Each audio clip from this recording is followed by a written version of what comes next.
Our first guest gives new meaning to transforming adversity into opportunity. He's a man I really admire. Let's take a look at his video. Warren Macdonald. Born in Melbourne, Australia, Warren started traveling the world. Eventually, he landed in Tasmania, where his love for the outdoors flourished. He campaigned to save forests and decided to be a hiking guide.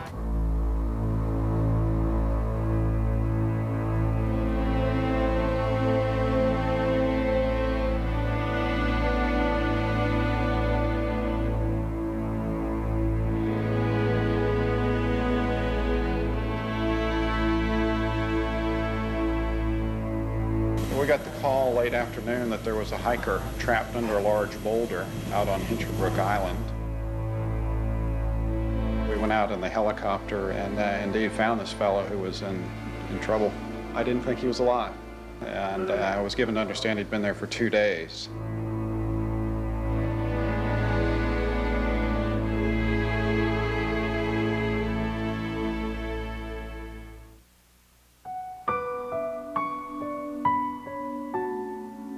At that point, I just pretty much cried myself to sleep and woke up the following afternoon to pretty much a whole new world.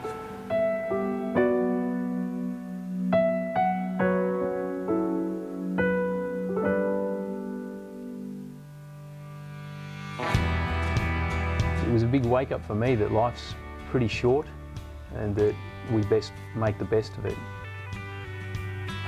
I guess you don't go hiking anymore. No, that's not entirely true.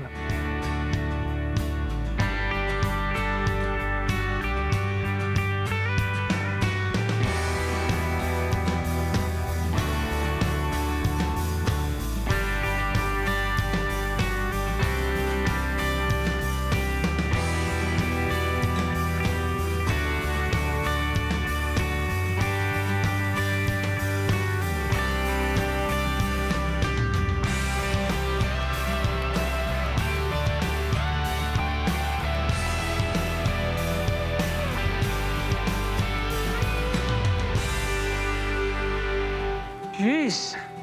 That is astounding.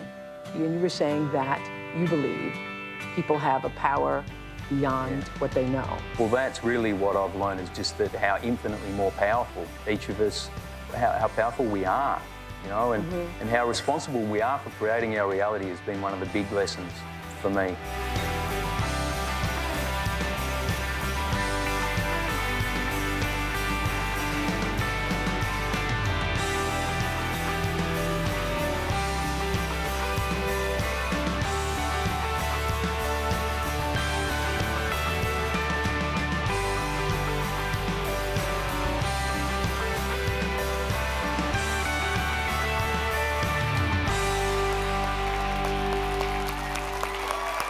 Ladies and gentlemen, Warren Macdonald.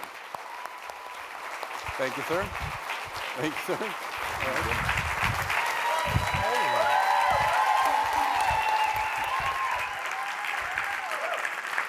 Wow.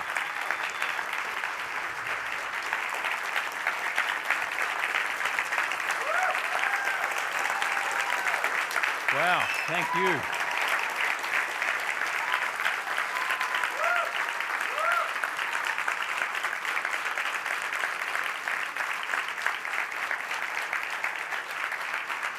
Wow.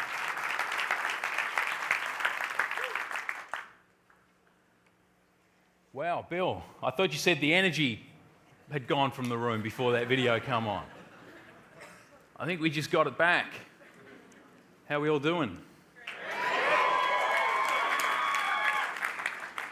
Excellent.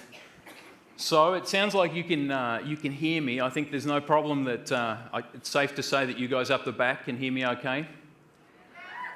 Can you understand me? I think that's the more important question, because just for a little while now, you just got to kind of tap into this, but we're going to be speaking Australian, or at least I am. It's kind of similar to English, but it's a little bit different. But I'm not going to hit you with any crikeys or anything like that. I'm just not going to go there. Any fans of the late, great Crocodile Hunter? Yeah. A stingray, who would have ever thought, hey? So, I'll tell you what I want to do. Now that we've seen the video up there, and we know that I got to spend a couple of days under a rock, and I kind of come out, you know, and as I like to put it, a guy spends a couple of days under a rock, he loses his leg, big deal, let's move on. Because for me, as we got a taste of there, the really interesting stuff happened after the accident. That's where things started to get really interesting. And the privilege for me, or the beauty of this morning, in it being a privilege for me to speak to you guys, is you guys are about growth, and I'm all about growth. Right? This experience gave me a chance to go to a place that I could have never gone, quite honestly, without this having happened to me. And that's kind of the beauty, if you like, of challenges. And I know you guys know about challenges. I don't think there's anybody in this room or on the planet who hasn't experienced some kind of challenge. And the beauty is that we can take learning from that. And that's what I want to talk about this morning. Before we do that, I want to share a little secret with you guys. You've got to promise me that it doesn't leave this room. Oh, here we go. Okay, I'm not sure I can trust you guys. Wow. Now, I want to share this with you because when this hit me, and it did hit me, it blew me away, and it might you too. And that's this, that going through life without legs is not that big a deal, right? It's actually not even that hard. Has that always been the case? Absolutely not. Absolutely not. But I can sit up here in front of you now and honestly tell you that it's simply not a big deal, right? Let me put it to you this way. If you asked me to write down the top 10 challenges that face me on any given day, I can guarantee you that there's nothing in that list that's got anything to do with having no legs. Nothing. Right? My challenges are pretty much the same as yours, for the most part. Right? If I blew that list out to the top 100, there's still a very good chance that there's nothing in there that's got anything to do with having no legs, which is mind-blowing, really, when you think about it. I mean, I'm the guy here with no legs, and it blows me away that that's even possible. Now, the question for you guys is, how is that? How can somebody go from a place of basically an end of the world, game over type scenario? Here we are, all of a sudden we've got no legs, it's game over. How does somebody go from there to a place where they can sit up here and tell you that it's not a big deal? One word. Really. Actually, if we can get it up on the screen, just so that I know how to spell it. But perception. There we go. To me, it all comes down to that one word, perception. I don't see this as a big deal. And that's the crux of it right there. Right? I easily could, very easily. But I don't. And I have a choice. And that's another thing that I really want to get across to you guys this morning. I'm sure that it's something that Bill's out to get across, is that we always have a choice. So for me, perception is key, because that's where the rubber hits the road. Now, I got to put a little bit of a disclaimer out there. Well, not so much a disclaimer, but let me share this with you, is that the only time I actually will consider myself disabled is when I'm looking for a parking space. Right? I've got to out myself there. That's the kind of one, the one time that I'll go, yeah, okay, because I'm pretty happy with the parking, right? My partner Margot calls it rockstar parking. If she goes to the mall and she parks right up the front and she goes to close the door of the car and walk inside and she looks and I'm not there, she's like, where is that guy when I need him? She has to go and park all the way down the back. But the rest of the time, I don't really think about it. Right? It's just, it's not an issue. So perception and how we see things is absolutely key. Now that I've said all that, let me, when we're talking about perception, let me try and give you a taste on how deep the rabbit hole goes for me. A couple of weeks back, actually probably 5 or 6 weeks back now, I was in Colorado ice climbing. We saw some ice climbing footage on the video there, and that's one of the things that I like to do, that I never would have thought that I'd be doing before this happened, I've got to point out. So I'm ice climbing, and at some point I kind of pulled up a little bit too hard and pulled something in my wrist, like a tendon or something. So all of a sudden, I'm kind of out, right? My 10-day ice climbing vacation is not looking good because I can barely use this arm. So I thought, I'm a glass half full kind of guy. I figured it's not a big deal. We're in a beautiful place. Some of the best hot springs on the planet are just down the road. I'll go and chill out in the hot springs for a couple of days. So I head to the hot springs, just outside of a town called Ouray, Colorado. To get down into the pool, the soaking pool, there's about 5 steps, right? Not a big deal. I've been down those steps dozens and dozens of times. Have you ever seen anybody go downstairs in a wheelchair? No? Well, you're not going to see it today, actually. I'll just put that out there for reasons that'll become obvious. But to go down steps, you have to pop up on your back wheels and you pop down one step at a time, right? But you've got to keep the front up, because if you let the front go down, it's not going to be good, right? So there's kind of a level of commitment there. Kind of. So I'm popping down these stairs looking forward to this soak, and I get down, I've 2 steps, 3 steps, I've got 2 more to go. All of a sudden I get this sinking feeling. A piece of my glove gets caught between the rim and the push rim on my chair, so all of a sudden I'm stuck there and there's nothing I can do except go down. Subconsciously, I knew I couldn't put that hand out because it was hurt, so I got this one out, and I'll spare you the vivid details, but big cracking sound, 2 broken fingers later. So all of a sudden, I've got this wrist is done, I've got 2 broken fingers on this hand. My climbing vacation is now shot to pieces, totally shot to pieces. So I spend the next 3-4 days in the cabin that we'd rented, barely able to do anything. And I'm telling you, I figured out some stuff. I discovered some things, like that you can actually brush your teeth when you can't use your arms just by holding your toothbrush still and going like that, right? Discovered that. Discovered that you can actually get up off the floor into bed using just your elbows. Who would have known? But this is where it gets interesting. After about 5 days, I turned to Margot and I said, I know this is going to sound really weird and really bizarre, but I'm feeling really disabled here right now.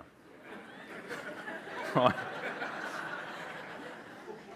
How does it take a guy with no legs to have to use the use of his hands to all of a sudden be disabled? I mean, that blows me away.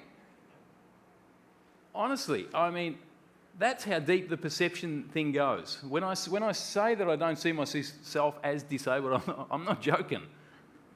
Right? It took that for me to kind of concede to say, wow, all of a sudden, I know what it feels like to be disabled. This is bizarre. Right? Not saying that I'd never had that feeling before, because 13 years ago when this happened, yeah, I had that feeling big time. But it's amazing how we can grow. Right? And that's what we're all about, all of us, which is pretty cool, I've got to say.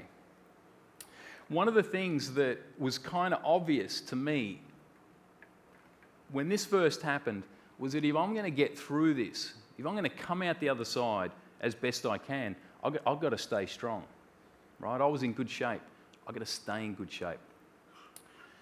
You've got to find the things that work for you. Right? For me, the most obvious thing... Oh, I nearly forgot something.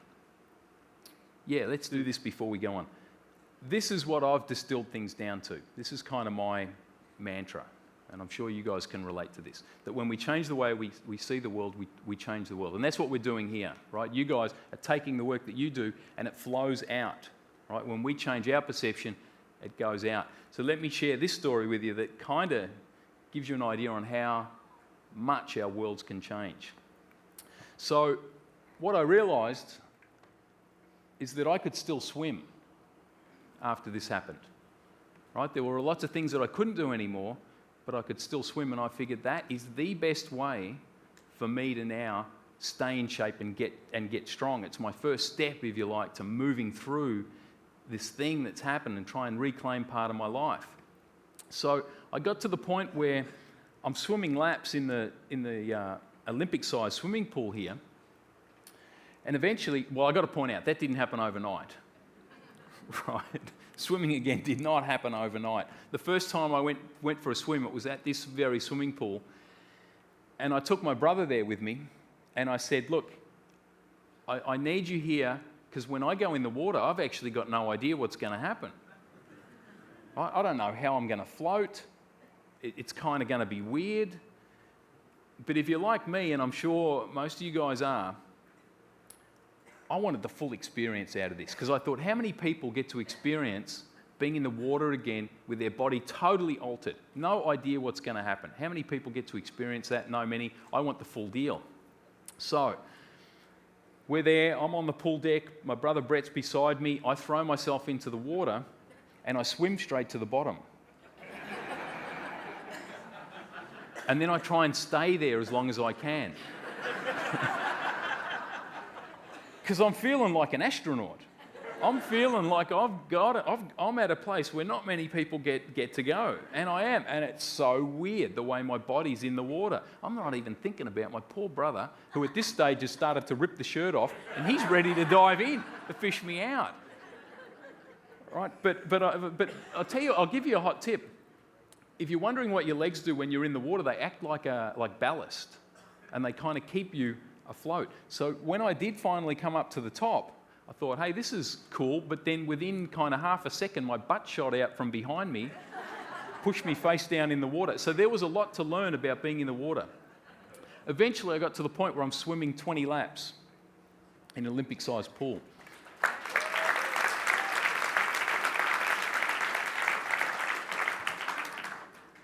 I'm swimming 20 laps, a little light bulb goes off.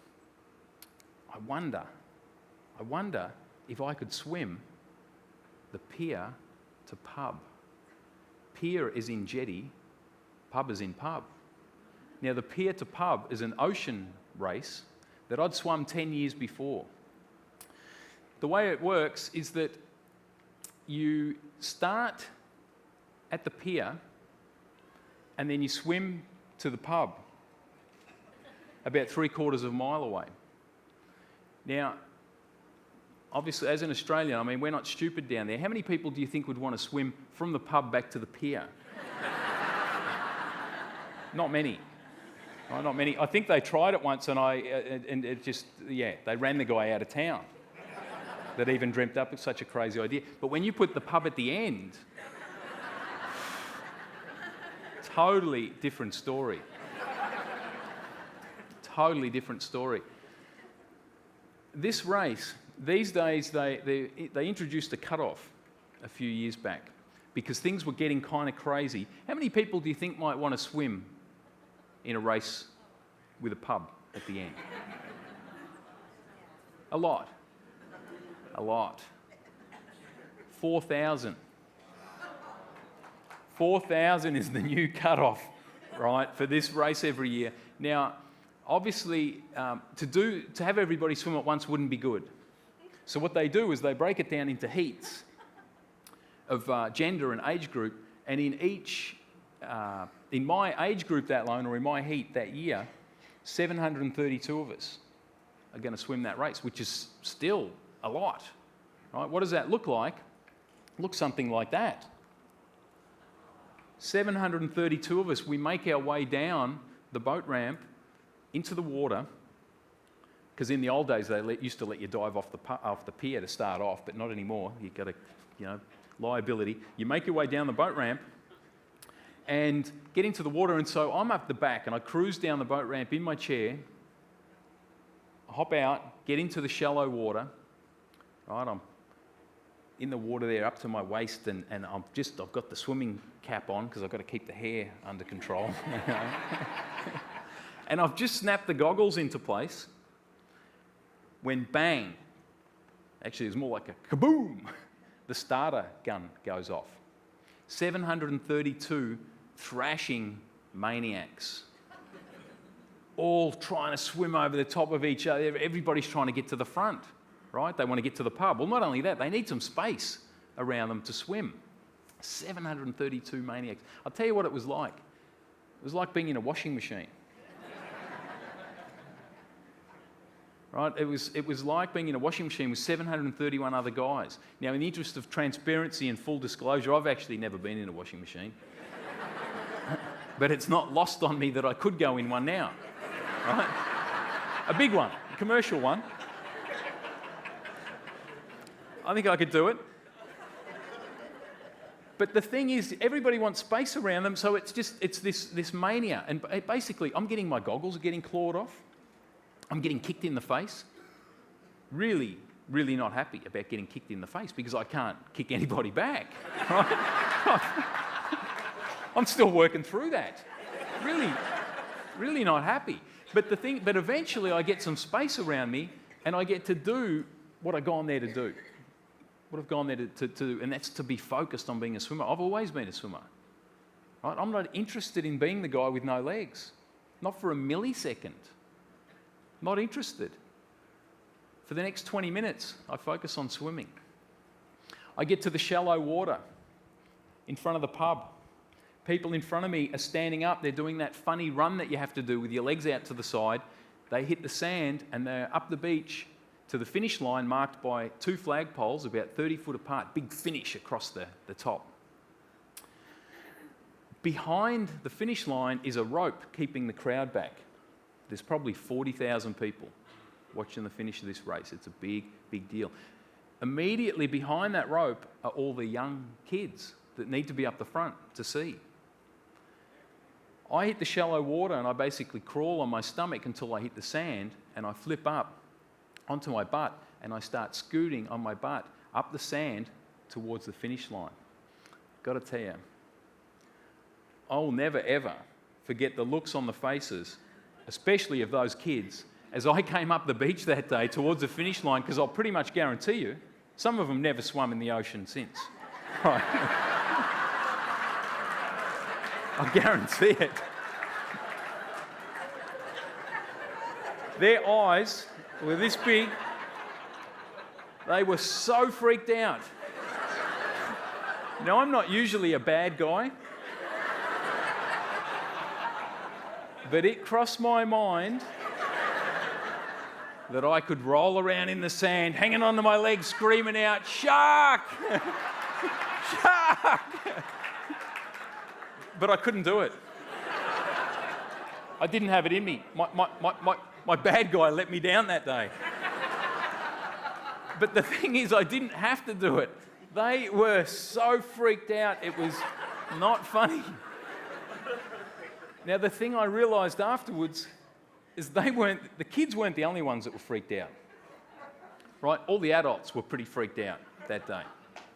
The reason being is that out of the 732 of us that started that race, I come in number 473.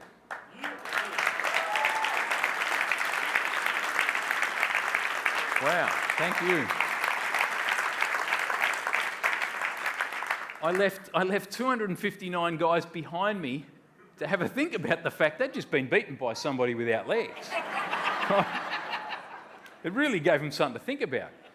Some of them went away and trained extra hard the next year, I'm telling you. Now, the big question that came to me that I had to ask and that I want to put out to you here this morning, could I have done that, left that many people behind, if I had gone into that race thinking, I wonder how I'm going to go, no legs and all. Wonder how I'll do. If I had been focused on that instead of being focused on a swimmer, could I have left that many people behind me? I don't think so. I don't think so. I was out to leave one person behind me. I didn't care who it was, but I wasn't coming last. Right? That was not going to happen, but to leave that many people behind me blew me away. You know how we often use this statement, or we see this statement, what you see is what you get. It's what you see is what you get, right? Doesn't cut it for me. It's not what you see. It's how you see is what you get. It's how you see that determines your reality. It's how you see that determines your results, right? We have to check in with our perception. I do this all the time. An obstacle pops up, I check in on how I'm seeing it. Is this something that's going to shut me down? Am I already letting it shut me down? We've got to check in, because perception, it's where the rubber hits the road. Right? So we've got to ask ourselves that. How am I seeing this? Right, it's huge. I said this earlier, when we change the way we see the world, we change the world. Do you think my world might have changed a little bit that day? It blew the lid off. It blew the lid off what it means to be cruising around like this, with a quote-unquote disability. In that race, it didn't matter that I had no legs. When I'm in the water, it doesn't matter that I've got no legs. Nobody knows. Except maybe the guy that kicked me in the face. I've just overtaken him and he's thinking, I'm sure I just kicked that guy in the face. Why is he not kicking me back? What's going on? Apart from that guy, nobody knows. Now, I'll tell you, have we got many swimmers here this morning? Yeah? A few. The funny thing is, if I ask that question in Australia, all the arms kind of go up with a big yawn, right? Because we start swimming before we can walk back there, right? We swim. You only have to watch the Summer Olympics to know that. Well, until that Michael Phelps guy come along, I'm a bit suspicious. I think we're going to have to test that. I think that guy could be an Australian. I hate to break it to you here. But we swim. Now, I'll tell you the thing about that you swimmers might be able to relate to here, or maybe you might have some questions, but not only was everybody else blown away about this race, I was blown away. I was blown away because I actually swam the race faster this year than I had 10 years before with 2 legs.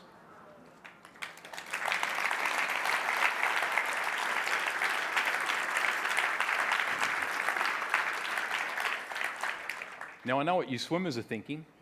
Boy, you must have had a terrible kick. Guilty. What can I say?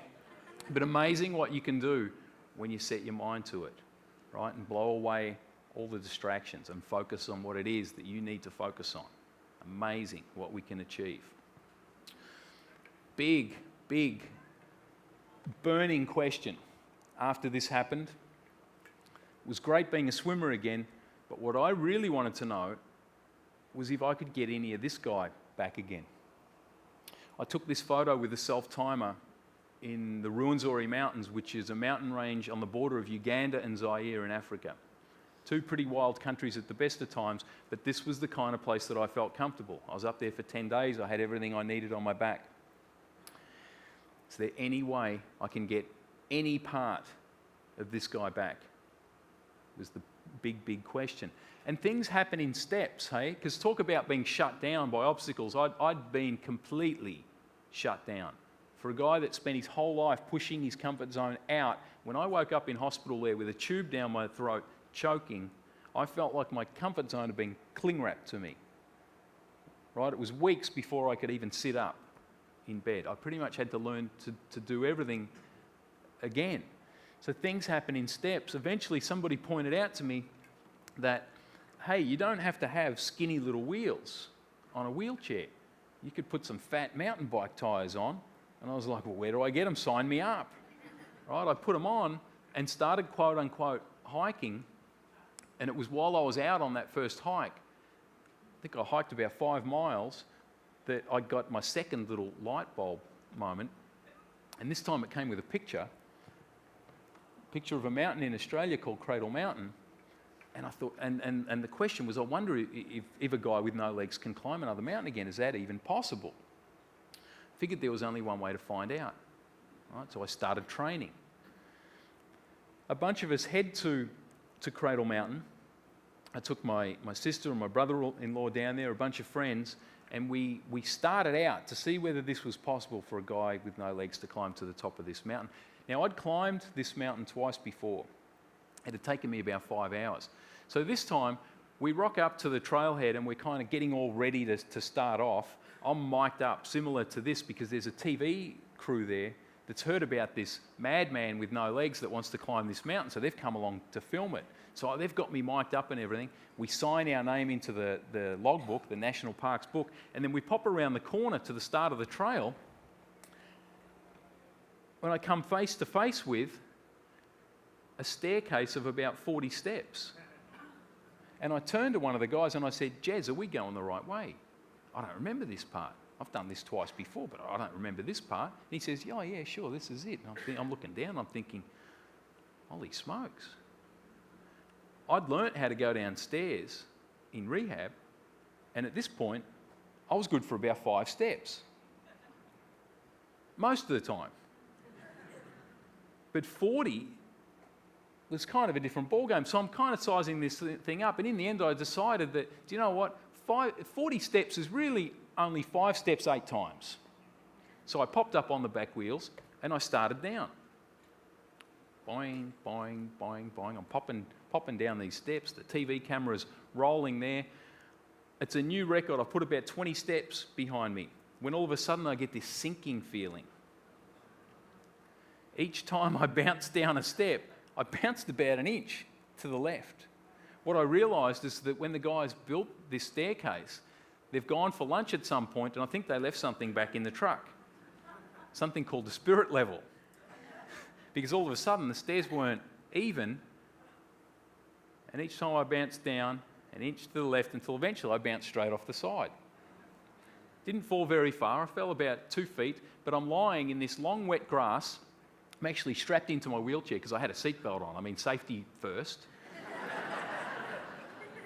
But I'm lying in this long wet grass and all I could think of was, you idiot. What's this all about?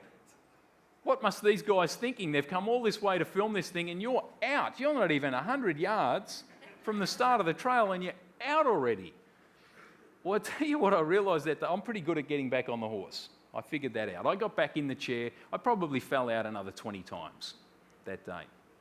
I probably fell out another dozen times the next day.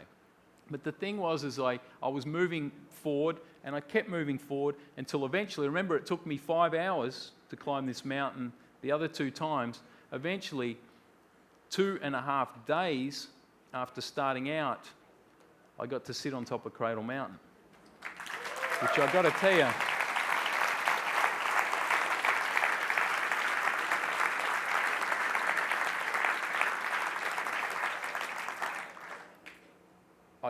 it was pretty cool for a lot of different reasons. For one, my car, let's see, I don't know if we've got a laser pointer here. It doesn't look like we have, but my car is kind of way in the background there. It's a long ways away. For a guy that all of a sudden is using a wheelchair to be that far away off the pavement was a huge deal. But the bigger thing, and the reason that I got these sunglasses on in this shot, is I've just got hit by this semi-trailer load of emotion. I'm telling you, I just got whacked, right? Everything came rushing back at me, right? The accident, the months and months of rehab, just everything I'd been through, this whole crazy trip just came slamming at me. And I had to have those glasses on because as a guy, I'm not supposed to be seen shedding a tear in public. Right, as a guy, as an Australian guy, let me tell, I think it's actually illegal. Right? It simply can't happen. I don't know whether anybody's ever been charged, but I'm sure if you went into the legal books there, I'm sure it's illegal. It can't happen. So I've got the sunglasses on there for a reason, but I'll tell you why, is that this photo was taken not even a year after the accident. It was taken 10 months after losing both legs.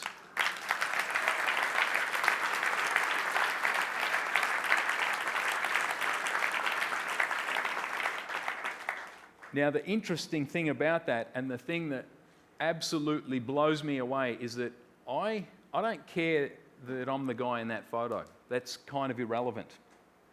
It still blows me away. Because what that says to me, this image, is really, what does that say about human potential? Right? That's even possible. That somebody can go through this, lose both legs, and be back on top of a mountain within a year blows me away. Right? And I can be in the shot. It's astounding what we can do when we set our mind to it, right? If we can just set our intent and go, that's what I'm going to do, that's what I'm going to make happen. And then the trick is, and I'm sure you guys know this, but it doesn't kind of help for us to be reminded, is that it's all about blowing away the distractions, right? If you ask me what our number one challenge is on the planet today, managing distraction is way up there, right? We've got everything. We've got everything. We've got started with email. We've got Facebook. We've got Twitter. There's probably something else coming down the pipe. We've got to somehow manage that, because only then can we move towards where it is that we need to go. Now, I'm not saying don't use those things. I use them, but we've got to manage them, right? Along with all the other distractions. Set our intent, go for it. Now, in saying that, if I had have gone into that trip totally and solely focused with being on the summit, could I have pulled that off? Maybe. Maybe not. I'm not too sure. What I find really helps me, and it might help you guys too, is we need to break things down into manageable steps, because sometimes we set a huge goal and it can paralyze us. It can shut us down, right? That's not to say don't set huge goals, but break them down.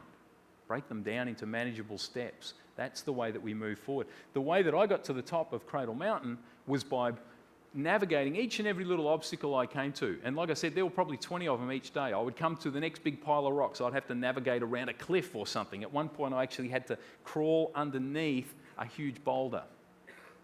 Right? Imagine how easy that was for me. Right? I went underneath this thing and I just thought, that can't happen. Lightning can't strike twice. That thing ain't coming down on me, and I had to go under it. Huge, huge obstacle. If I hadn't have been able to navigate that, I couldn't have got to the top. So we have to break things down. What I do is I stop and I ask myself, what are you doing here? Are you focusing on the summit, or are you focusing on the steps? What do I need to do next? Not to get myself to there, but to there, and then to there, and then to there. Really, really helps. One thing I wanted to share with you, I put this website up here, this URL, because somebody said to me once, it'd be great if you could share some of these messages that you're talking about here with us, and it'd be good if we could stick up some posters around the workplace. And so I had those posters done. That book image there, I'm going to be outside signing some books afterwards. I'd love to sign a copy for you guys. The reason I wrote this book is that I wrote A Test of Will, is that so much happened during this whole journey, the whole time of being stuck under the rock. There was so much happened, I had to write it down to get down to the depth.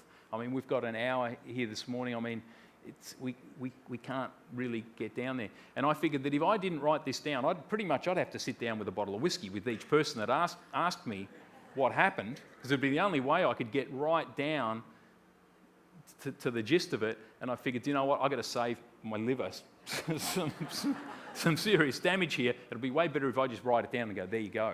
That's what happened. So we've got that. But these are the posters I'm talking about. And if you go on that website, you can actually download these and print out as many as you like. Right? Put them up at work, put them wherever. My one thing I ask of you, print them out on recycled paper if you're going to print out hundreds of them. Right? We don't need to be printing them out on any other paper other than recycled these days. It's not like it's not available. So that's my little gift to you guys. So I touched a little bit on obstacles. We all face them. They pop up all the time. To give you a taste on how I like to deal with them. Not very long after this happened, a friend of mine asked me if I wanted to come and watch her run at a track meeting that weekend at a venue called Olympic Park back in Melbourne, Australia. And I remember thinking at the time, well, you know, I'm a masochist. Why wouldn't I go and watch somebody run? I've just lost both legs. Why not? Right? Because you've got to laugh, right? You end up in a situation like this, you've got to see the funny parts of it. So I said, why not? Sign me up. So Daphne comes to pick me up, and we get into the car, we take my wheelchair apart, we drive to Olympic Park, we pull up out the front, and she goes around to the trunk and gets my wheelchair out, puts it back together. She wheels it around to the passenger side. I'm just about to hop into it, and she says, whoa, hop, stay right there. I just realised, stay in the car. I'm going to have to drive you around to the other side. I said, why? What's going on? You won't be able to get in this way. So what are you talking about? She said, no, trust me, you won't be able to get in this way. And I said, well, why not? She said, oh, here we go. Because we're having a little bit of a tug-of-war with the chair by this stage, and eventually I won, and I jumped into the chair. And by this stage, you didn't have to be a mind reader, she's thinking, to know that Daphne's thinking, oh, here we go. So, because I want to see why. I want to know why I can't get in this way. So I cruise around the corner to come face to face with Exhibit A here. And I'm looking at this thing and I'm thinking, whew, okay. So I'm sitting there, and I must have been sitting there for quite a while, because by this stage, Daphne's got her arms crossed and she's tapping one foot. And I didn't have to be a mind reader to know what she was thinking. Come on, you idiot, can we go back to the car now? Well, before she knows it, I am out of the chair. I pull one wheel off and pass it to her. I pull the other wheel off and pass that to her. I shuffle over to the base of the turnstile, reach up and grab one bar, pulled up and grabbed the next bar up so that my butt was that far off the ground. I turned around to her and said, right, now give me a spin.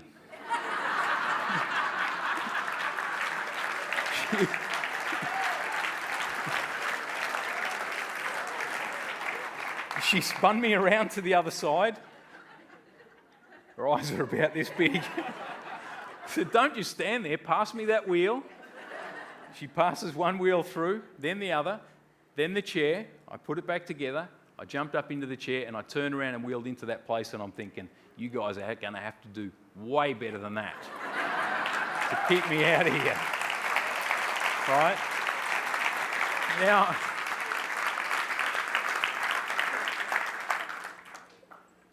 the thing is this.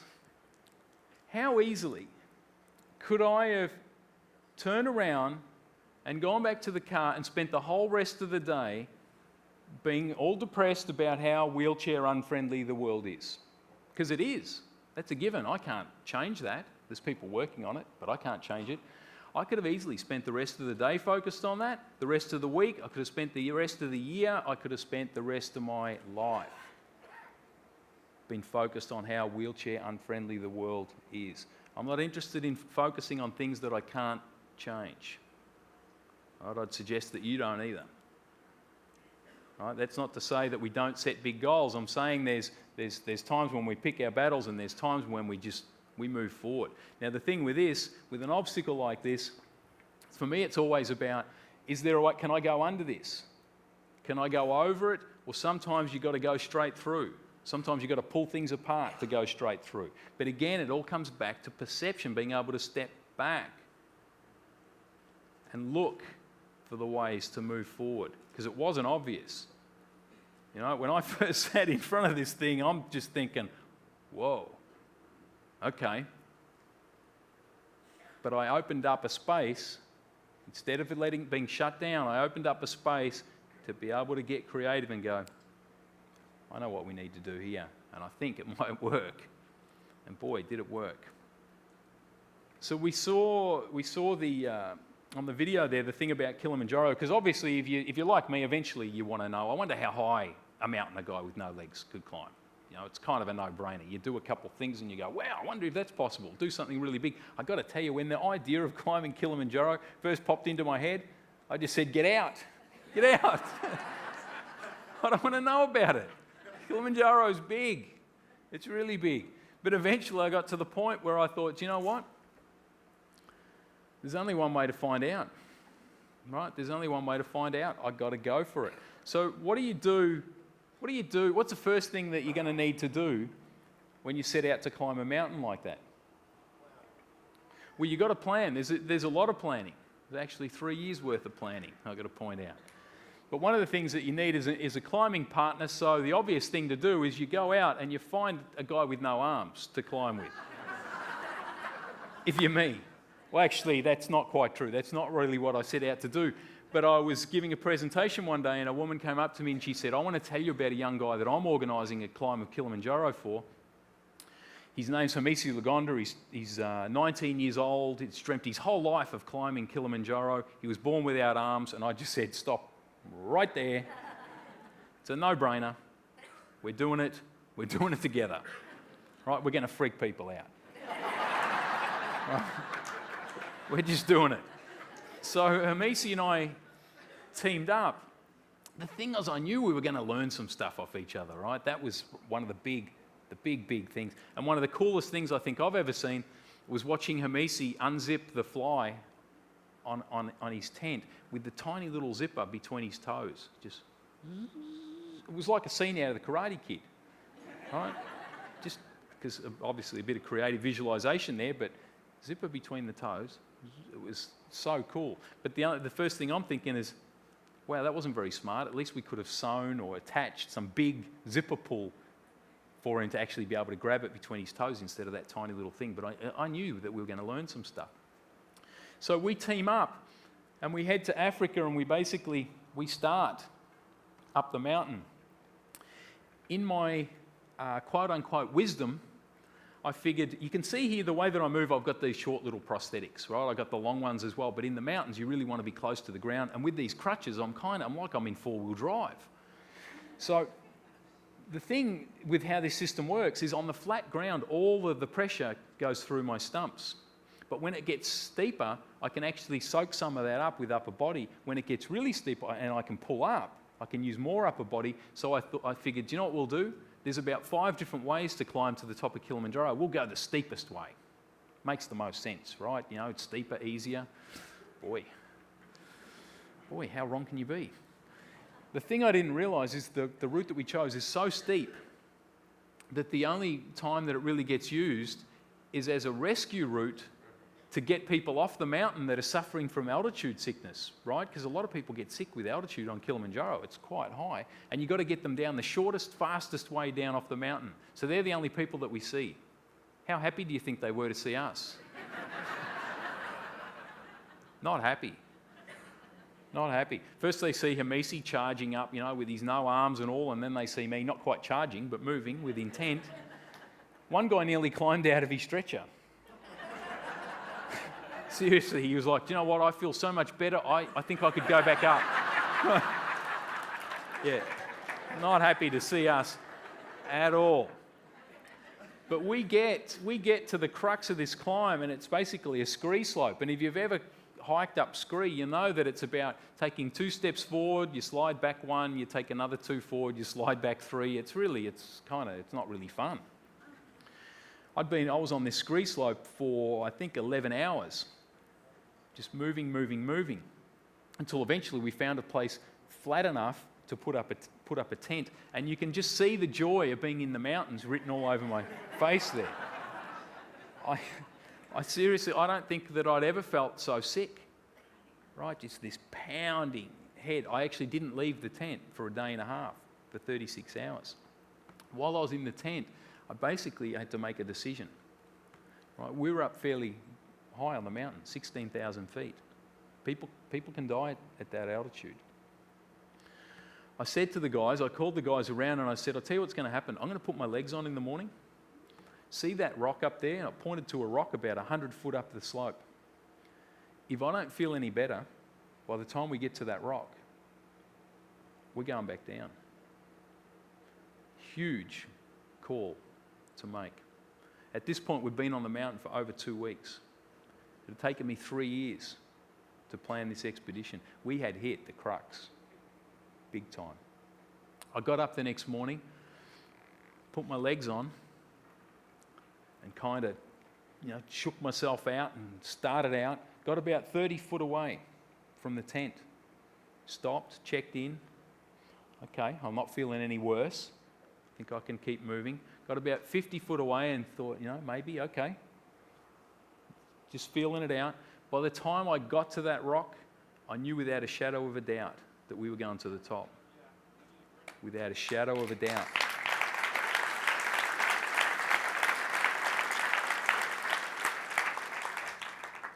You know how when sometimes if you get the flu, whether it's H1N1 or whatever it is, if you get the flu like I get every couple of years and you get really knocked out and you're in bed for a couple of days or you're on the couch or whatever, after a couple of days you start to wonder whether you're still sick or whether you've embraced being sick. Do you know what I mean? You have to do something.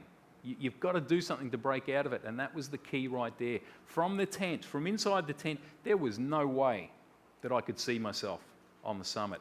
Absolutely not. I had to shift my perspective and just pick that next rock, that next step, and just see if I could get to that. And we started out, we spent the night in the crater. I've got to give you a hot tip. If you ever go to Kilimanjaro, take the extra time, spend the night inside the crater.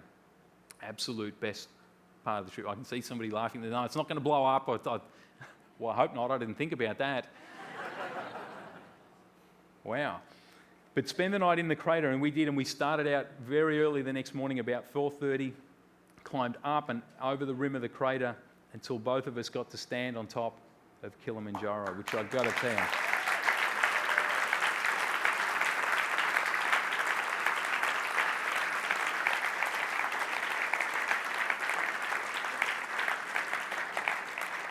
I've got to tell you, it was an incredible feeling standing up there. More so of relief than anything else, I've got to say. Because after all that work, you actually want to get to the top. Nobody cares if you don't make it to the top, right? So this incredible feeling of just pure relief, really. What I wanted to make clear, now that we've kind of, we've been to the top of a couple of mountains, I wanted to put this out to you, and I'm sure you guys have already figured this out. What we're really talking about here is, we're not talking about climbing mountains, are we? We kind of are. I kind of am, because that's one of the things that I like to do, but that's not really what we're talking about here. What we're talking about is that if a guy like me can go from here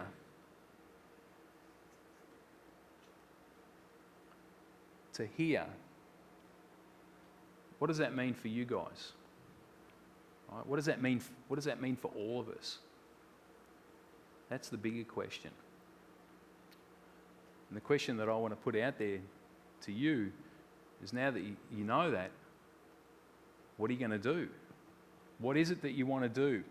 Pick your goal, pick your target, figure out what you need to do to make that happen. Right? I'm all about growth. I believe that we're here to create something. We're here to create the best that we can be. What do we need to do to make that happen? I want to wish you guys all the best in A, figuring that out, which I think the fact that you're here tells me that you already have, and B, making it happen. Thanks so much for having me here this morning. Wow. Thank you.